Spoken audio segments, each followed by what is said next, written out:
I want to offer 5 thoughts today, 5 rules that come from one of the most brilliant men that has ever walked on this earth, Albert Einstein. You see, Albert, in his early 20s, maybe felt a lot like you feel like right now. Anxious, frustrated, uncertain, waiting for the opportunity to show your best and feeling like it's not happening yet. He showed us rule number 1 of finding your life's work. And it starts simple.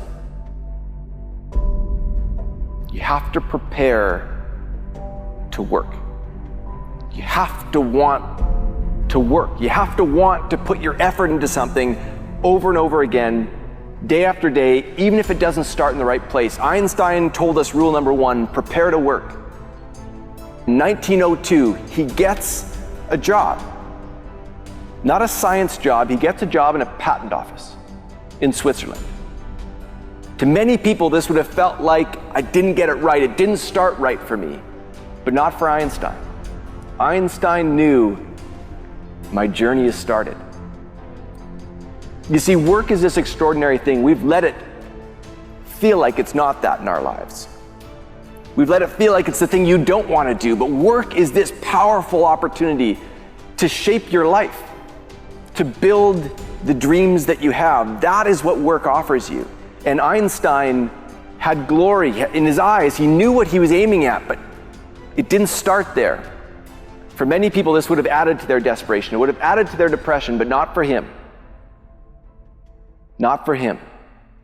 He knew this was the start. He was ready to go to work.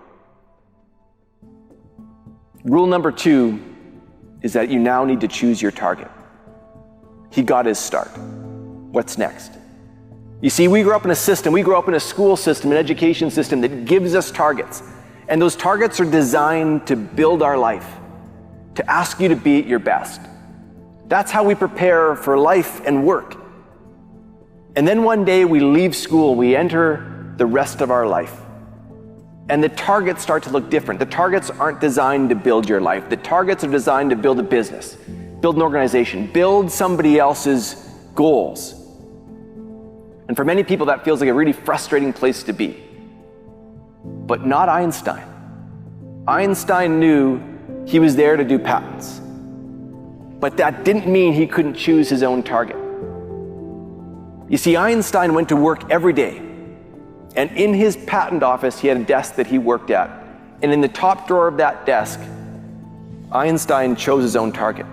He called the top drawer of his desk his theoretical physics department. That's where he was going to go to work on his science every day. In the moments that he had, in the time away from the patents, he was going to pour his energy at his own target. And that's rule number 2 as you discover your life's work. If number 1 is you got to go to work, number 2 is you've got to choose your own target. And Albert Einstein, in the top drawer of his desk, 1902, 1903, 1904, and 1905, went to work on his own target.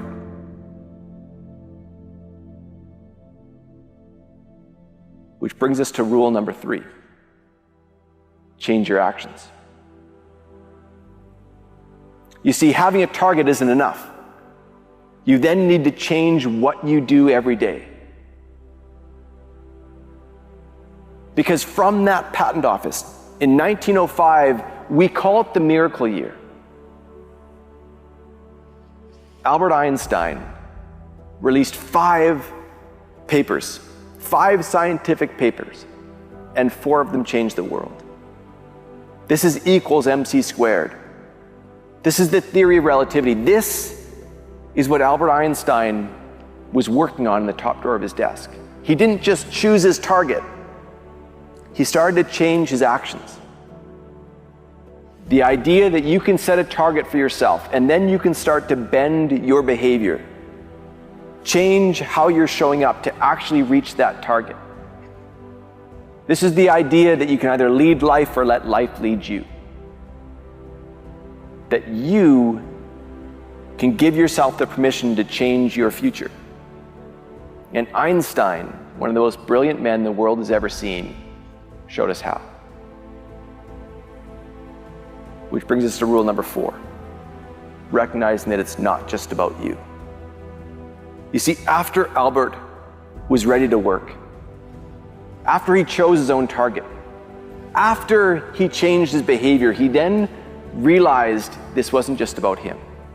You see, in 1905, he releases some of the world's greatest scientific work, and he still stayed at his patent job for the next 4 years because he realized that it wasn't just about him. It wasn't just about what he could do. It was about giving back to those who had offered him a chance. So for 4 more years, he spent in that patent office, thinking through his science through the top drawer of his desk and also his daily job. You see, Einstein never let that idea drift too far from his life. He could have used his incredible brilliance, his genius, to make millions. He decided to think through it in a different way.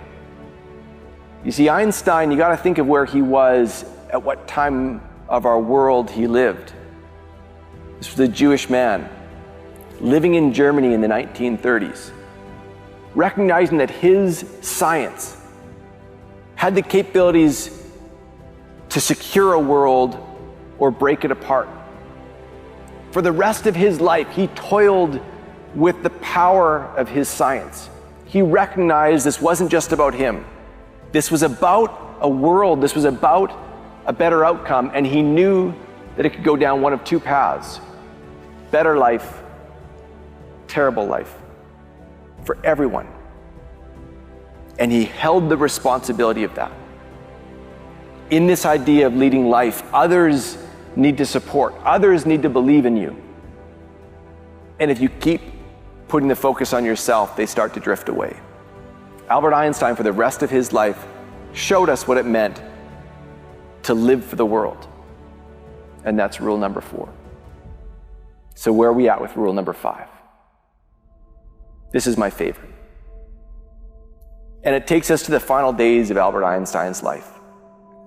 And I call rule number 5, bring your speech to the hospital. You see, Albert Einstein in the final days of his life was getting quite sick and was asked to give a lecture, to give a speech at a university in the final days of his life. He gets sick, goes to the hospital, brings his speech with him so he can continue to work, continue to write down what he wanted to offer for those in attendance. And on April 18th, 1955, Einstein died, speech in hand, recognizing that his final gift to the world wasn't done.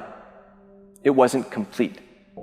The problem that he was working on, his life's work, would never be complete. But he'd found the thing that mattered. You know, you don't need that answer now. I think about all of you young people sitting in this audience, thinking about your future, feeling the pressure to have this thing that you want to bring to your hospital bed. You don't need to know it now, but you need to be excited about finding it. You need to be excited about finding that thing that matters so much that you're willing to bring that speech to your hospital bed. Those are the 5 rules. Albert Einstein, we know his brilliance in science, but we forget about his brilliance in life. 20-year-old Einstein might have felt just like you, anxious, uncertain, feeling like all you need is a start. Well, he got a start, and it might have been very different from what he was hoping for. But he was ready to go to work.